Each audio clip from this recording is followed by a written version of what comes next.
Welcome to our newest Jump Start Your Pipeline session. This one, why quotes go silent and how to restart the decision.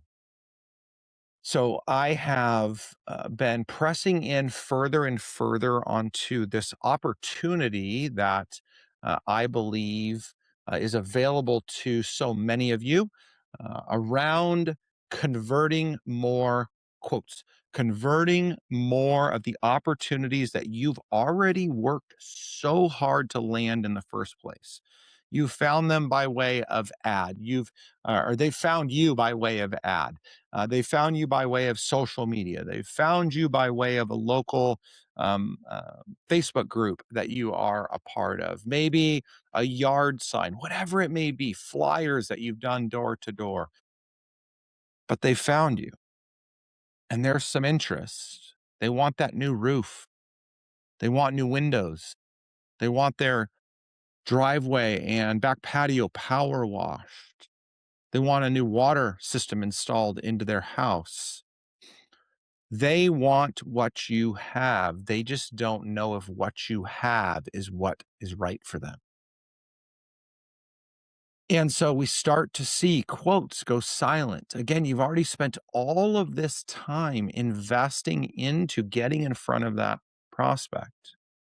And more of the gurus, more and more of the communities, more and more of the training platforms that are selling you modules, courses, products, services, even training are telling you that, well, if you're not getting enough opportunities, if you're not getting enough closed deals, then just go get more leads. That is crazy talk.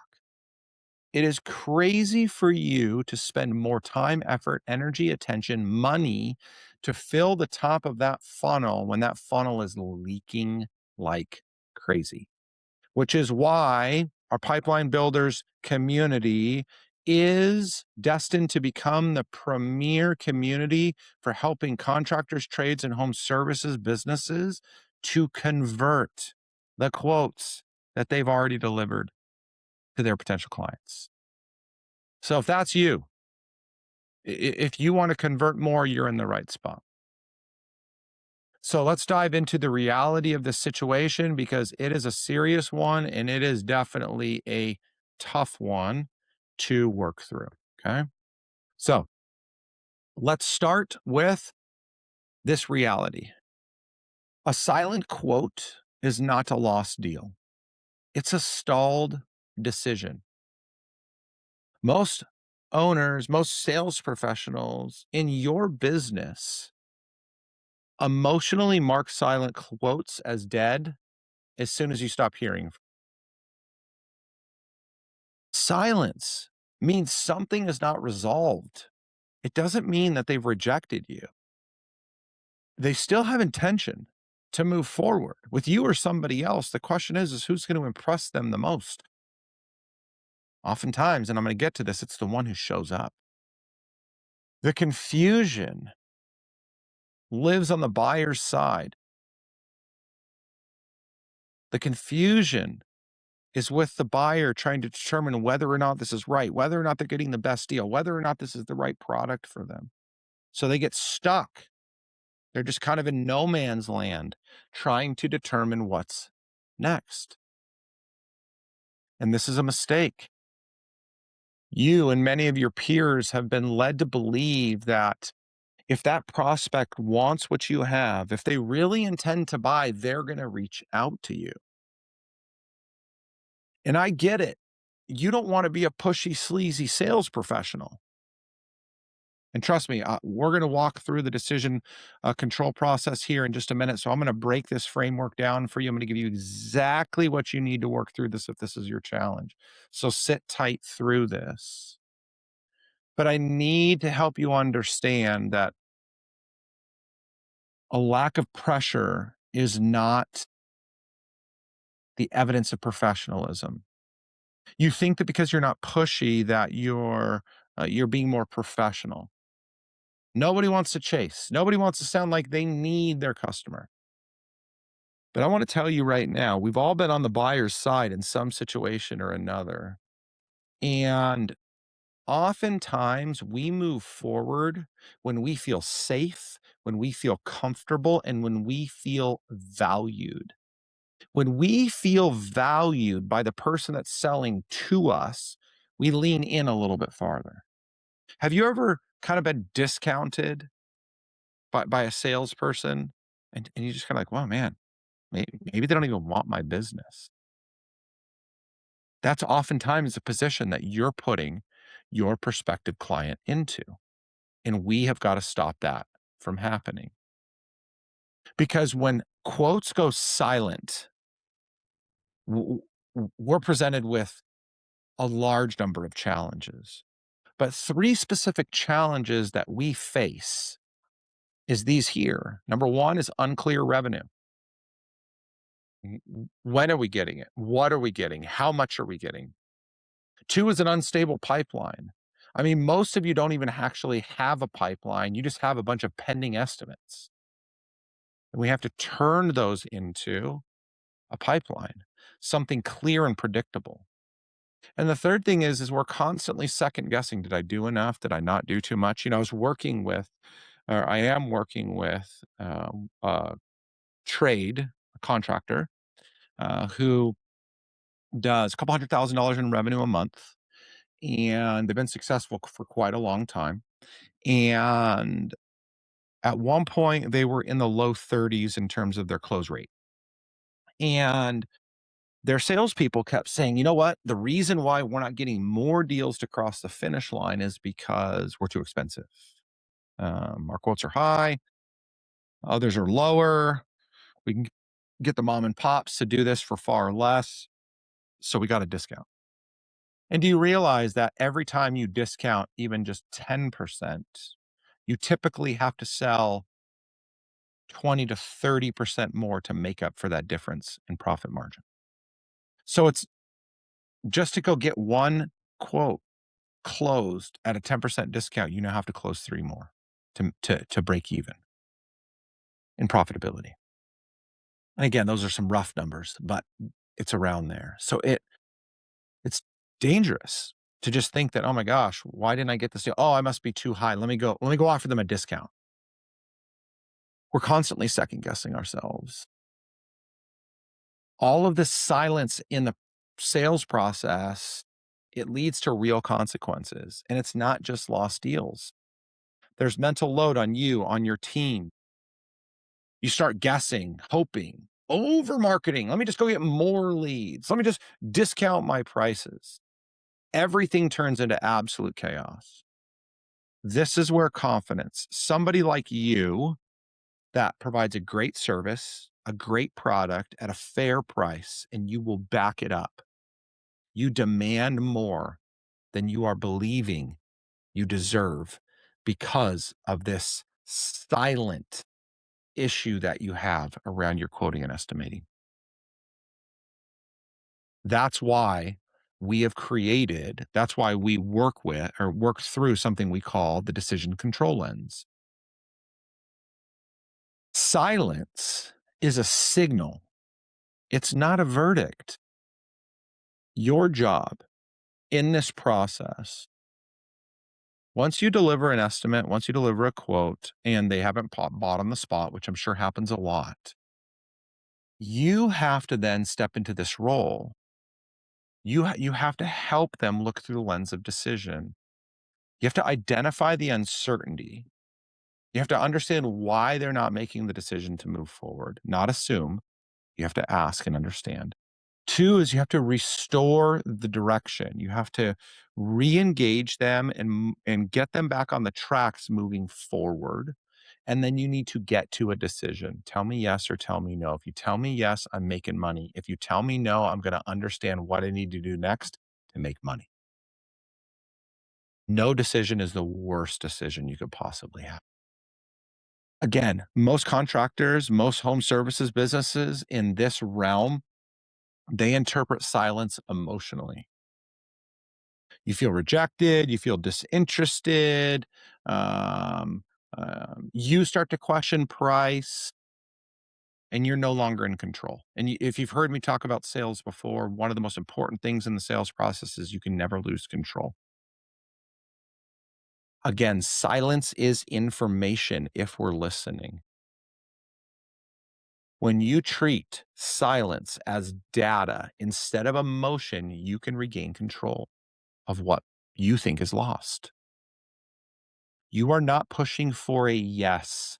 You are guiding the client to make a decision. I just want to get to a resolution. Tell me yes or tell me no, but do not leave me in purgatory. So, what I want to do is I want to walk step by step through all three steps of this decision control lens to help break this down for you so you can see exactly what it's going to take if you have quotes that are stuck, estimates that are in some form of purgatory and you can't get them out. So, let's go. Step number one. Step number one in the decision control lens is to identify the uncertainty. Here's a couple of things that you could and should consider if you have any estimates, any quotes at all that are just impending with no clear next step. If you're not hearing back from them because you don't have a clear next step, you have three things that are probably causing that deal to stall: scope, timing, or risk. Scope, right? Is this right for me? Am I getting the right product? Am I doing the right amount? That scope of the job. You get that. You're in this world. Two is timing. Are they really ready to buy? Were they really ready to buy right now? Too often I'm all for creating more urgency where that's appropriate, but too often we are trying to press for a decision as soon as possible. I've actually heard of a sales trainer in your space specifically, and he focuses on getting you to one call close. I think that is such a mistake. Where appropriate, close on the spot. But more often than not, when people are put into pressured situations, they retreat. You break their trust, you create a higher a wall of defense, and you limit, if not completely remove the ability for you to ever be able to move forward with that client. So you need to understand what their timing really is. When do they want or need to make this happen? And then you can reverse engineer how you need to engage with them to make sure that it happens when they want. And lastly is risk. What is the risk? Well, can you do what you said you were going to do? Are you going to back up your work? Is the price that you are offering truly fair and worth what they're going to invest into you? Why are you higher than your competitor?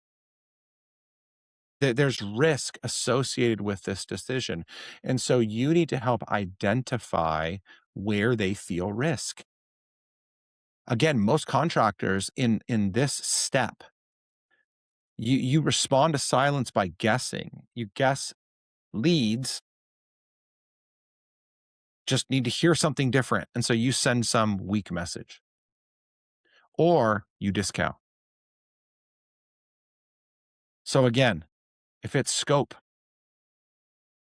you need to help them get clear on exactly what they're getting, when they're getting it, and how they're getting it. And you could simply ask them, have I fully, have I helped you to fully understand what we'll be providing to you? From a timing perspective, if it's timing, then again, you need to think about, is now really the moment to make this decision? Is now really the right time for you, customer? And then again, three, what happens if this goes wrong? What happens if I overpay? What happens if I choose the wrong provider? If you don't identify uncertainty, you'll try to solve the wrong problem almost every single. Step two in the decision control lens is you are responsible for restoring direction. Direction beats reminders all day, every single day. You see, you have been taught to send follow up reminders about the pending quote. Hey, I'm just checking in. Are you ready to move forward? Hey, I'm following up. Any news since the last time? You're not helping them to decide. All you're doing is reminding them that they have yet to make a decision. It's increasing the pressure, which is then going to raise that wall of defense back. But leading, you got to do it with integrity, but leading your client, your potential client through this process restores direction by lowering the weight of the decision that they're about to make.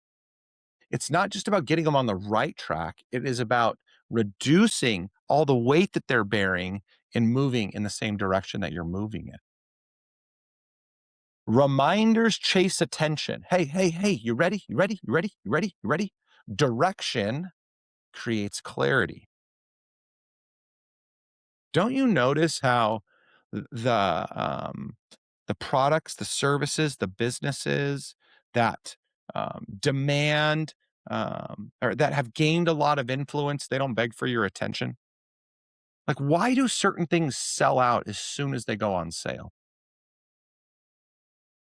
It's because demand has been created by the marketplace. You can do the same thing. You see, if you become the key roofer, if you become the key window washer in your community, when the need arises for somebody else to engage in a contractor with that service, you can be the one that everybody wants to work with. You can be booked out weeks and weeks and weeks, and people will wait to work with you because they know that you are the best. If you create clarity and you handle this professionally, people will be wanting to work with you at a higher price and a longer timeline because they know they're getting the best. But as soon as you start chasing, as soon as you start acting the fool just to try and get their attention, you're going to lose them. And that's not what you want. You want to win more of these opportunities that you've already quoted. They've already raised their hand and said, I have a need, I have a want, you may be the right fit. Our responsibility is to show them why we are the right fit, why we are the best fit. So that's step 2 of the decision control lens. Step 3 of the decision control lens is about getting a decision. And you have 3 options.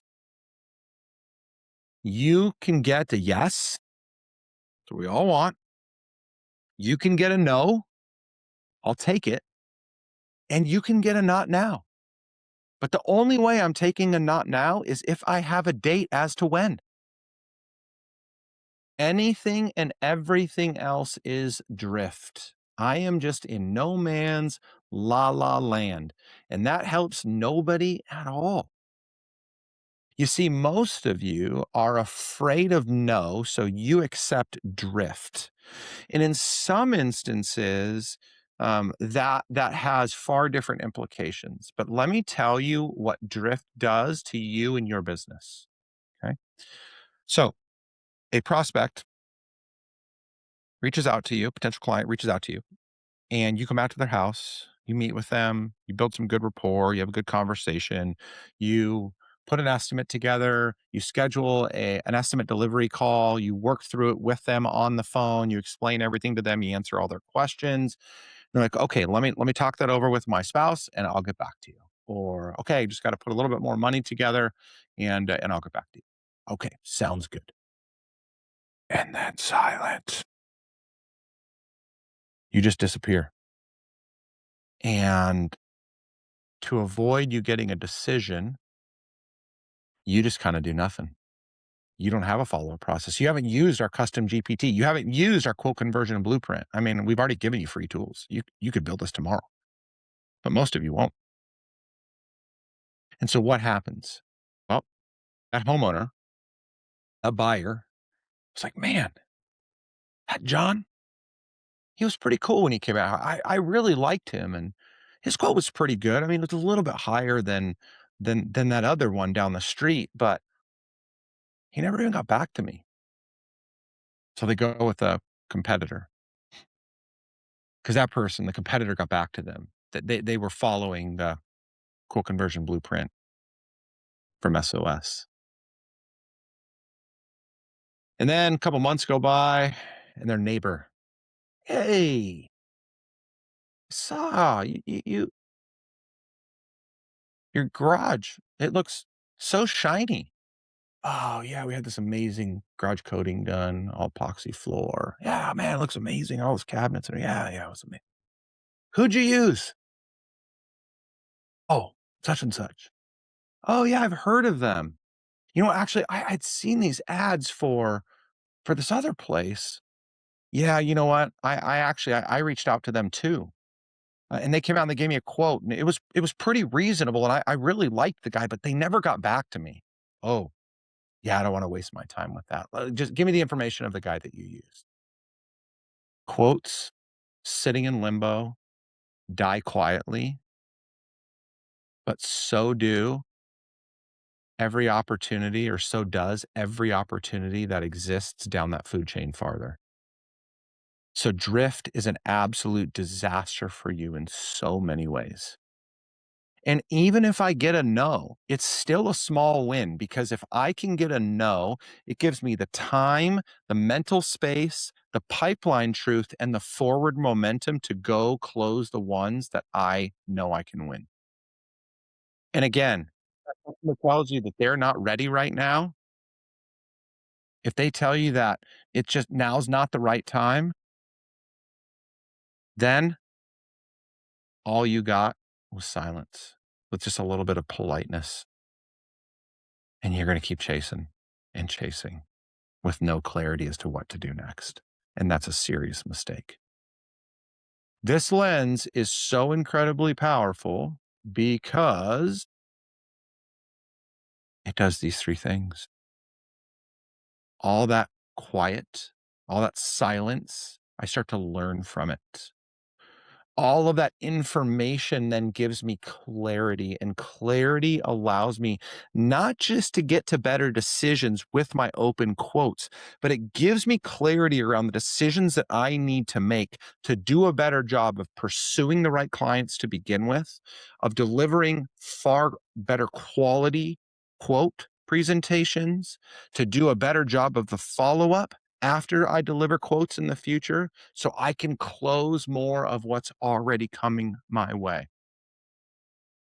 This decision control lens removes emotion. Silence stops feeling personal and it becomes practical. Also, the decision control lens prevents over talking and discounting. I don't need to risk making a dumb decision because I took a shot in the dark. And the third thing that decision control lens does is it helps to create repeatable control, even when the answer is no. Once you see silence correctly, you stop chasing shadows. You stop running around like a dog chasing its tail. That's not what a professional does. And you do too much damn good work to be chasing the wrong opportunities. So, why do quotes really stall? As a reminder, uncertainty about scope, uncertainty about timing, and uncertainty about risk. Please remember, price is rarely, if ever, the real reason why somebody doesn't want to work with you. And at some point, they are going to decide to move forward. You want to be the one they do, but it's going to require you to stay engaged until they are ready to buy. I get it. Avoidance. I said this earlier. It feels so professional. It feels respectful, but it leaves the buyer with a significant amount of uncertainty.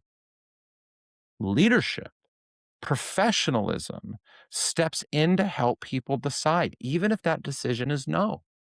Just tell me what I need to do. So, practically, I want to help you to do something here, okay? So, you get to the end of your quote delivery, of your estimate delivery, and you need to figure out what you're going to do next, because you're like, okay, Ryan, I can go back and I can think about these. I can go back and look at my open quotes and see where I missed and how I can re-engage. But what do I do from this point forward? So you can use some version of this at the very end of your close. When you deliver that estimate to them, which by the way, never send it via email, never send it via text unless you are on the phone with them when it happens. You should never not be present when they receive that price. There's a whole host of reasons why. I've done other videos on that. I'd be happy to share more about that in another video later or in a conversation with you, but just take my word for it. Okay. So what I would love for you to do is I would love for you from this point forward, every single time you deliver a quote, if they tell you they are not ready, okay, now is not the right time. Some version of this works. You don't even have to use the word drift. You figure out the word that works best for you. But I want to encourage you to ask them, okay, before this turns into just an an open idea that we never more move forward on together, can you help me to better understand where you're at in this process? I understand that you've shared that you need to get this replaced, that you have budget for this. What does that decision making criteria look like for you? And maybe even better yet, when would you like for me to follow up with you in order to get your decision? Use this. It removes the pressure. It gives the prospect permission to be honest. And it reframes the conversation so I don't have to keep chasing them down. Just help me understand where you're at. Help me understand what you need to complete in order to decide whether or not we're the right fit for you. You can try harder all you want, but if you just have a repeatable process, structure to follow, it's going to work every single time. And you say to me, Ryan, are you really telling me that if I follow your processes that I'm going to close every single deal? Absolutely not. But we are seeing between 40 to 50% close ratios with the clients that we work with. So I'm confident there. But here's what I can tell you. If you follow this structure, you will get a yes, a no, or a later, or a maybe with a follow up timeline every single time. So I can guarantee you that this structure will get you a decision every single time. Stop relying on memory. Stop relying on bravado. Stop relying on grit. Just create a dang structure. It's not that hard. Selling is hard. Following a structure is not. Language, asking the right questions, communicating the right things creates clarity, and systems create the consistency. And that's exactly what we are after. Hopefully, this training has given you some language and even started to lay out the ideas on what structure could look like. And if you need more support than this, please reach out to me. If you're watching this inside our school community, the Pipeline Builders Network, DM me on the platform and I can tell you exactly how we can help you to build the structure for your business. If you happen to see this on another platform outside of our community, click the link down below, join the community, DM me, and then you can do exactly the same. I am on mission to help every single contractor, trade, and home service business get a decision from every single estimate or quote that they are providing, and to increase that quote conversion to record numbers in your industry. The question is, are you going to do what it takes to jump in? Or are you just going to continue to do all the same things you're doing right now, burning money on things that maybe are only half working? Thanks so much, guys. Look forward to our next Jumpstart Pipeline session. Those will be coming up here pretty soon. If you have any other questions, comments, concerns, please feel free to reach out to me. You can find us on our website at sos.ryanjamesmiller.com. You can find all the different ways to connect with us there as well. Thanks so much. Talk to you guys soon.